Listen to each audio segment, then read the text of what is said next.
பிரதமர் Datuk Seri Anwar Ibrahim மற்றும் அவரது முன்னாள் அரசியல் செயலாளர் ஷம்சுல் இஸ்கண்டார் ஆகிய இருவரும் தங்கள் பெயர்களை நீக்க தொழிலதிபர் ஆல்பர்ட் மீது சிவில் வழக்குகளை தாக்கல் செய்ய வேண்டும் என்று பொருளாதாரத்துறை முன்னாள் அமைச்சர் ரவிஜி ரம்லி தெரிவித்துள்ளார்.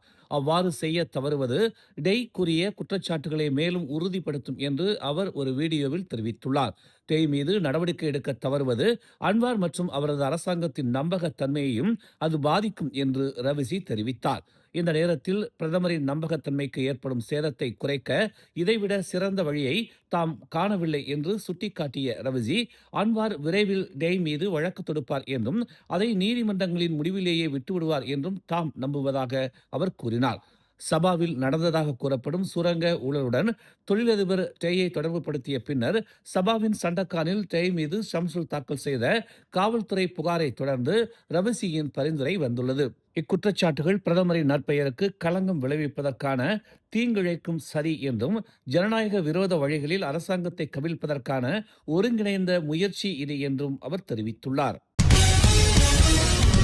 தெற்கு தாய்லாந்தில் உள்ள ஹட்யாய் மற்றும் அதை சுற்றியுள்ள மாவட்டங்களில் கடந்த 2 நாட்களில் கடுமையான வெள்ளம் தொடர்ந்து பாதிப்பை ஏற்படுத்தி வருவதால் சுமார் 1200 மலேசியர்கள் வெளியேற்றப்பட்டுள்ளதாக மலேசிய வெளியுறவுத்துறை அமைச்சு தெரிவித்துள்ளது. கனமழை மற்றும் வலுவான நீரோட்டங்கள் நடவடிக்கைகளை சிக்கலாக்கும் வகையில் இருப்பதால் சோங்லாவில் உள்ள மலேசிய துணை தூதரகமும் பாங்காக்கில் உள்ள தூதரகமும் மீதமுள்ள மலேசியர்களை மீட்பதற்கான முயற்சிகளை ஒருங்கிணைத்து வருவதாக அமைச்சு தெரிவித்துள்ளது. திங்கட்கிழமை மொத்தம் 340 மலேசியர்கள் மீட்கப்பட்டனர். அதைத் தொடர்ந்து செவ்வாய்க்கிழமை 870 பேர் மீட்கப்பட்டனர். சிக்கலில் சிக்கித் தவிக்கும் மலேசியர்களின் எண்ணிக்கை குறைந்து வரும் அதே வேளையில் அதிக நீர்மட்டம் காரணமாக ஆயிரக்கணக்கானோர் வெளியேற முடியாமல் தவிக்கின்றனர். அவசர மருத்துவ அல்லது நலன்புரி உதவி தேவைப்படுபவர்களுக்கு முன்னுரிமை அளிக்கப்படுகிறது என்று விஸ்மா புத்ரா ஒரு அறிக்கையில் தெரிவித்துள்ளது. மலேசிய அரசு சாரா நிறுவனங்களும் தாய்லாந்து இராணுவமும் உணவு, சுத்தமான நீர் மற்றும் மருந்து உள்ளிட்ட அத்தியாவசிய பொருட்களை அவசர தேவையில் உள்ளவர்களுக்கு வழங்குவதில் ஈடுபட்டுள்ளன. அப்பகுதியில் உள்ள மலேசியர்கள் முடிந்தவரை வீட்டிலேயே இருக்கவும், விழிப்புடன் இருக்கவும் உள்ளூர் அதிகாரிகள் மற்றும் மீட்பு பணியாளர்கள் வழங்கிய அறிவுறுத்தல்களை பின்பற்றவும் அமைச்சு வலியுறுத்தியது. பக்காத்தான் ஹரப்பான் தலைமையிலான ஒற்றுமை அரசாங்கம் சபாவிற்கும் அதன் மக்களுக்கும் அதிக உதவிகளை செய்துள்ளது என்று பிரதமர் டத்தோஸ்ரீ அன்வார் இப்ராஹிம் தெரிவித்துள்ளார். பக்காத்தான் ஹரப்பான் தலைவருமான அன்வார் தமது காலகட்டத்தில் பள்ளிகள் உட்பட பல்வேறு வசதிகளை கட்டுவதற்கு மிகப்பெரிய ஒதுக்கீட்டை பெறும் மாநிலங்களில் சபாவும் ஒன்று என்று கூறினார். எனவே குழந்தைகளை கொண்ட தாய்மார்களே, தயவு செய்து இதை நினைவில் கொள்ளுங்கள். நாங்கள் ஆட்சிக்கு வந்ததிலிருந்து பல பள்ளிகள் சபாவில் கட்டப்பட்டுள்ளன. கொஞ்சம் கோபப்படுவது பரவாயில்லை, விமர்சிப்பதும் பரவாயில்லை. சில நேரங்களில் மக்கள் இன்னும் சிரமப்படுகிறார்கள் என்பதை தாம் புரிந்து கொள்வதாகவும், ஏனென்றால் தாம் கோபப்படவில்லை என்றும் அவர் தெரிவித்துள்ளார். ஆனால் நாங்கள் உதவவில்லை என்று சொல்லாதீர்கள். இந்த பக்காத்தான் ஹரப்பான் அரசாங்கம் சபா மக்களுக்கு மிகவும் உதவி உள்ளது என்று அன்வார் பேசினார்.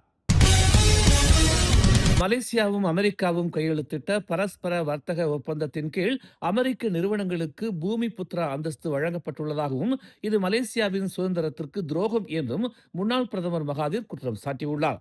பிரதமர் கையெழுத்திட்ட பரஸ்பர வர்த்தக ஒப்பந்தத்தின் கீழ் அனைத்து அமெரிக்க நிறுவனங்களும் பூமி புத்ரா அந்தஸ்தை திறம்பட பெற்றுள்ளன என்பதே இதன் விளைவு என்று அவர் சுட்டிக்காட்டினார். இந்த ஒப்பந்தம் மலேசியாவை அமெரிக்காவிலிருந்து பொருட்களை வாங்க கட்டாயப்படுத்தும் என்றும் வாஷிங்டன் மலேசியாவின் எதிர்கால வர்த்தக கொள்கைகளில் செல்வாக்கு செலுத்த அனுமதிக்கும் என்றும் மகாதீர் கூறினார். உண்மை என்னவென்றால் இந்த ஒப்பந்தம் நமது நாட்டை அமெரிக்காவிடம் ஒப்படைக்கிறது என்று அவர் கூறினார். இந்த ஒப்பந்தத்தை நாம் பின்பற்ற வேண்டிய கட்டாயத்தில் உள்ளோம்.